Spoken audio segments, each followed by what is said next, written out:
శ్రీ గురుభ్యో నమః. సింహరాశిలో జన్మించిన జాతకులకి 2025 జూన్ 21వ తేదీ శనివారంతో ప్రారంభమై 30వ తేదీ సోమవారంతో అంతమయ్యేటువంటి జూన్ నెల చివరి 10 రోజులలో ఫలితాలు, సూచనలు, సలహాలు క్లుప్తంగా 3 పాయింట్లలో తెలియజేయబోతున్నాను. కుజకేతువుల యొక్క సంఘర్షణ సింహరాశిలో ప్రారంభమైంది.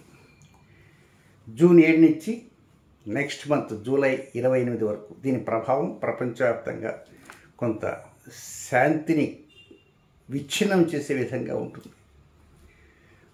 అందుకే దేశాల మధ్య భయాలు, యుద్ధ భయాలు ఇలాంటివి ఉండవచ్చు అనేటువంటి రీతిలో వీడియోలు చేయటం జరిగింది.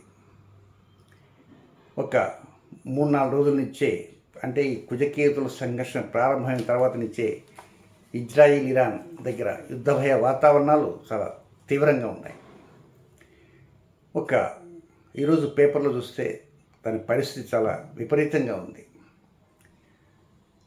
కనుక అశాంతి భాగం పెరిగిపోతుంది. అలాగే మనకు ఫ్లైట్ యాక్సిడెంట్స్.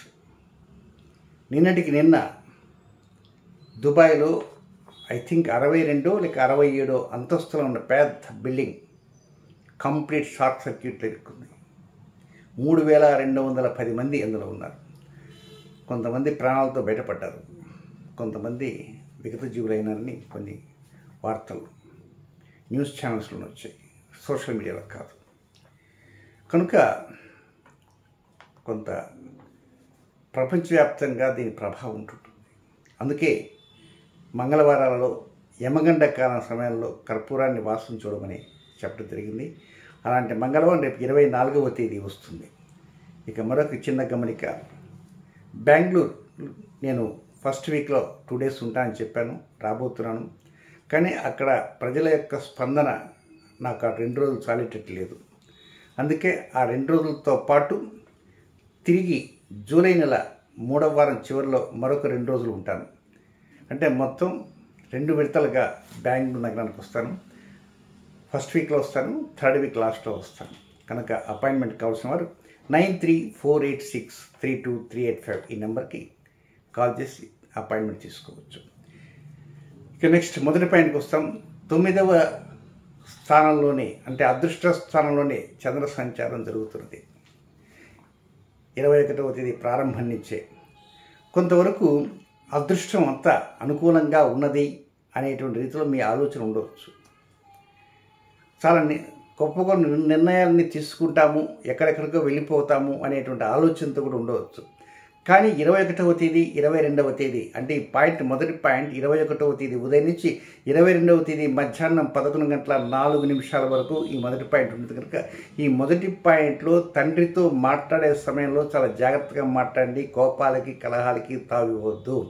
తండ్రి ఏదన్నా ఒక చిన్న మాట అన్నా కూడా తను ఎప్పుడు అంటుంటాడే పెద్దవారు, మనం కన్న తండ్రి, ఆయన తెలిసన్నాడా తెలియకన్నాడా అనేటువంటి రీతిలో ఆలోచన చేయకుండా తండ్రి అనే గౌరవంతోనే కొంత తప్పుకొని ఉండడానికి ప్రయత్నించేయండి. అంతే తప్ప ఆయనతో పెడగా మాట్లాడదామనో, లేక తనని ఎదిరిద్దామనో, లేక తాను చేసిన తప్పని 10 మందికి చెప్దామనో ఇలాంటి ఆలోచనలకు మాత్రం వెళ్లకుండా కొంత అభిమానం ఇట్లా ఉంటుంది. కనుక కొంతమందికి అభిమానం తగ్గిపోతుంటుంది కొంత వ్యతిరేకత ఉన్న కారణంగా. కనుక అభిమానం తగ్గకుండా అభిమానం పెంచుకుంటూ, ప్రేమని మరికొంత పెంచుకుంటూ దిగనీకృతం చేసుకుంటూ ఉండాలి. ఎంచేతంటే మీ రాశిలోనే ఈ కుజకేతుల సంఘర్షణ జరుగుతున్న కదా, మనసంతా ఒక టైంలో కకావికలమైపోయి ఎంతో ఉంటుంది. అందుకే మీ సింహరాశికి చెప్పడం జరిగింది. ఏమని?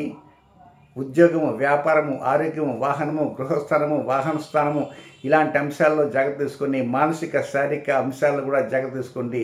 ఇవన్నీ కూడా చెప్పారు. దానితో తండ్రి విషయాలు కూడా జాగ్రత్తలు తీసుకోండి. అదృష్ట విషయాల్లో కూడా జాగ్రత్తలు తీసుకోవాలి. కనుక ఏదైనా కొంత మానసిక ప్రశాంతత రావాలి అంటే కొంతవరకు తండ్రితో సంబంధ బాంధవ్యాలు కూడా పెంచుకోవాలి. తండ్రి ఎంత మంచిగా ఉండొచ్చు, ఏదో కొన్ని వ్యతిరేక పనులు చేసి ఉండవచ్చు, అయినప్పటికీ కూడా ప్రతి వ్యక్తి క్షమించే గుణం అంటూ ఒకటి ఉంటుంది, వాడు పెద్దవారైనా చిన్నవారైనా. కనుక ఆ క్షమాగుణాన్ని కొంచెం డెవలప్ చేసుకుంటూ ఉండాల్సిన అవసరం ఎంతైనా ఉందని కూడా గమనించాలి.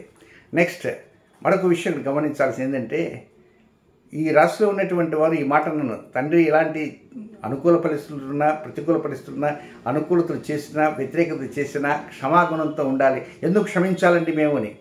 జన్మనిచ్చారు కనుక. అది కనుక ఆ జన్మ ఎవరి వల్ల వచ్చింది? తన వల్లనే వచ్చింది. కనుక ఈరోజు నేను ఉండగలుగుతున్నామంటే అది ఆ జన్మ ఇచ్చిన తండ్రిని, కన్న తండ్రి కనుక కొంత గౌరవం ఇచ్చి ప్రేమతో అభిమానంతో ముందుకు తీసుకు వెళ్ళాల్సిన అవసరం ఎంతనుందని పదే పదే చెప్తున్నాను. నెక్స్ట్ రెండవ పాయింట్కి వెళ్దాం.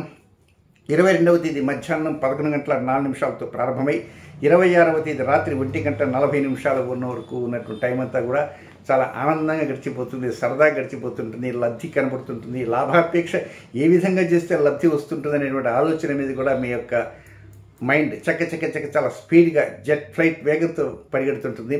అంటే అడ్మినిస్ట్రేషన్లో కొత్త మార్పులు, కొత్త చేర్పులు తీసుకోవాలంటే ఆలోచనకు వస్తాయి. దీనివల్ల ఏంటంటే మీరు చేసేటువంటి వృత్తి కావచ్చు, వ్యాపారం కావచ్చు, ఉద్యోగం కావచ్చు, వ్యవహారాలు కావచ్చు, లేదా మరేదైనా పనులు కావచ్చు, అన్నింటిలో కూడా ఎక్కడ బ్రేకులు పడకుండా ముందుకు వెళ్ళాలంటే ఎక్కడ ఏ బటన్ ఏ విధంగా నొక్కితే పనులు ముందుకు వెళ్ళిపోతుంటాయి, చకచకా వెళ్ళిపోతుంటాయి. సావధానంగా కూర్చుని స్థిమితంగా ఆలోచన చేసి మంచి నిర్ణయాలు తీసుకోవడానికి ఉపయోగపడే టైం ఎప్పుడే అంటే 22వ తేదీ మధ్యాహ్నం 11:04 నుంచి 26వ తేదీ అర్ధరాత్రి వరకు. అంటే 23, 24, 25, 26 4 days are completely fully favourable to you. చాలు చక్కగా అనుకూలం.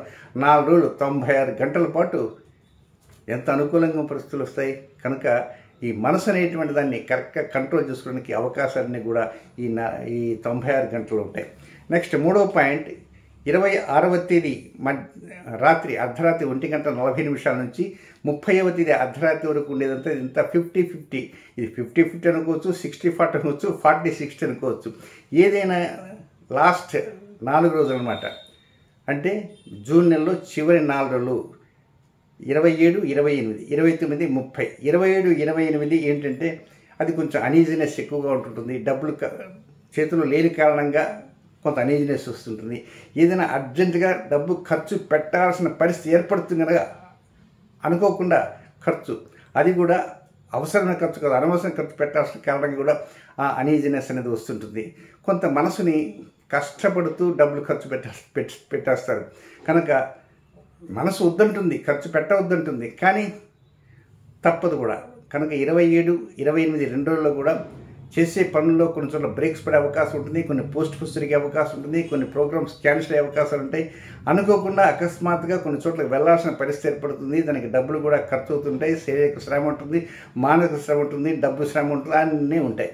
ఇక చివరిలో ఉన్నటువంటి ఆ 2 రోజులు ఉన్నాయి, 29, 30 2 రోజులు మాత్రం కొంచెం మనసు అంతా ఏదో కొంత కుదిరిపడ్డట్టుగా, అదేం కుదిరిపడదు మనసు, కానీ కుదిరిపడ్డట్టుగా ఉన్నట్టుంటుంది. కొంచెం శారీరక సుఖం అనుభవించామా అనేటువంటి ఆత్మతృప్తి వస్తుంది. శారీరక సుఖంతో పాటు మానసిక సుఖం అనే అనుభవిస్తున్నాం అనేటువంటి ఆలోచన ఉంటుంది. వాస్తవంగా ఈ మనసు అనేది చాలా గొప్పది. అది చిన్నది చిన్నది చాలా గొప్పది. కానీ మనకారకుడు చంద్రుడే మనకు సరైన రీతిలో ముందుకు తీసుకుని వెళ్తుండాలి. చంద్రుడు కనుక ఏమాత్రం కొంచెం తప్పట్లు వేశారంటే బండి బోల్తా పడుతుంది. కనుక ఆ చంద్రుడు అనేటువంటి వాడు ఇప్పుడు ఆ బ్లోయింగ్ ఫ్లైట్ యాక్సిడెంట్ అయింది అహ్మదాబాద్లో.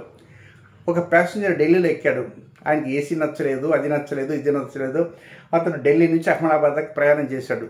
చాలా కష్టంతోనే మనసు చంపుకొని ప్రయాణం చేశాడు. అక్కడి నుంచి లండన్కి వెళ్ళాలి. కానీ ఆ కొద్దిసేపట్లోనే ఫ్రమ్ ఢిల్లీ టు అహ్మదాబాద్ ఆ కొద్దిసేపట్లోనే తన అనీజినెస్ ఫీల్ అయినాడు. అనీజినెస్ వల్ల ఆ మనసు చెప్పింది, వద్దురా బాబు దిగేసి వెళ్ళిపోవద్దు అని చెప్పాడు. చెప్పబట్టి అక్కడ ఫొటోస్ పిక్ చేసి ట్విట్టర్లో పెట్టేశాడు. ఆ తర్వాత ప్రోగ్రామ్ క్యాన్సిల్ చేసుకున్నాడు. ఈ ట్విట్టర్లో పెట్టిన టైం ఉంటుంది కదా, అది ఫ్లైట్ యాక్సిడెంట్కి ముందు 1 గంట ముందే జరిగింది. ఆ తర్వాత ఫ్లైట్ యాక్సిడెంట్కి పోయింది. కనుక ఈ మనసు అనేటువంటిది ఎలాంటిదంటే తనకు దాన్ని గట్టిగా ప్రోద్బలం చేసి దిగిపో వద్దు, ఇది కాకపోతే దీనమ్మ మొగుడు లాంటిది ఇంకోటి వస్తుంది, రేపో ఏంట్రా పిచ్చివాడా డబ్బుల దగ్గర చూస్తావు అని గట్టిగా చెప్పబట్టి దిగాడు.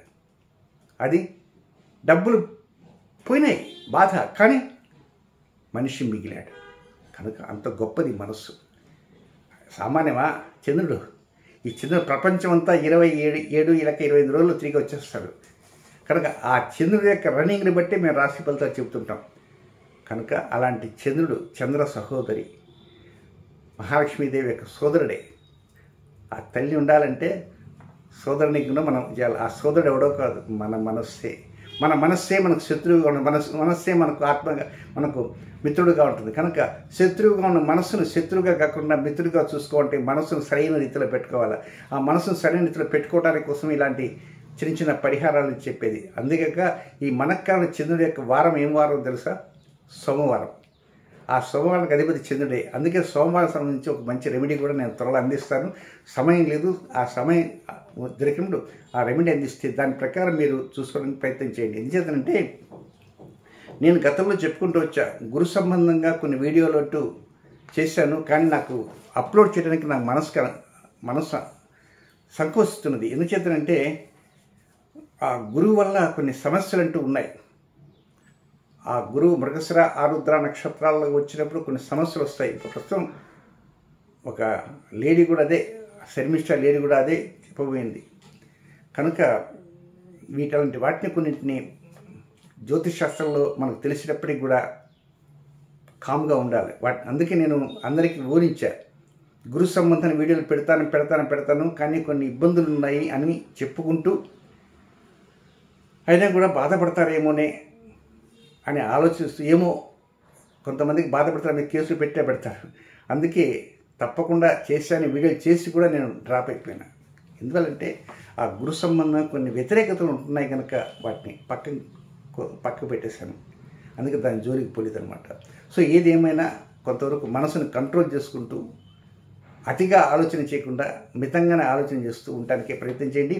ఇక సింహరాశిలో జన్మించిన నక్షత్ర జాతకులు ఉన్నారు. మఖా నక్షత్రంలో జన్మించిన జాతకులకి 26వ తేదీ గురువారం ఉదయం 8:46 ప్రారంభమై 27వ తేదీ శుక్రవారం ఉదయం 7:22 వరకు అనుకూలమైన సమయం కాదు. ఇది కొంత వ్యతిరేకమైనటువంటి సమయము. కనుక ఆ సమయంలో కొత్త కార్యక్రమం శ్రీకారం చుట్టకూడదు, రొటీన్ కార్యక్రమం చేసుకోవచ్చు. నెక్స్ట్ పూర్వ పొలుగుని అంటే పుబ్బా నక్షత్రం జన్మించిన జాతకులకి 27వ తేదీ శుక్రవారం ఉదయం 7:22 ప్రారంభమై 28వ తేదీ శనివారం ఉదయం 6:35 వరకు అనుకూలమైన సమయం కాదు. కొత్త కార్యక్రమాల వైపు మొగ్గు చూపకుండా రొటీన్ కార్యక్రమాలు చేసుకోవడానికి ప్రయత్నం చేయండి. ఇక 3వ నక్షత్రం సింహరాశిలో ఉత్తరా నక్షత్ర 1వ పాదంలో జన్మించినటువంటి వారికి 28వ తేదీ శనివారం ఉదయం 6:35 మొదలై 30వ తేదీ సోమవారం ఉదయం 7:21 వరకు అనుకూలమైన సమయం కాదు. ఇది కొంత వ్యతిరేకమైన సమయం. కనుక ముఖ్య కార్యక్రమాలకు ప్రాధాన్యత ఇవ్వకుండా రొటీన్ కార్యక్రమాలకే ప్రాధాన్యత ఇవ్వడానికి ప్రయత్నం చేయండి. శుభం.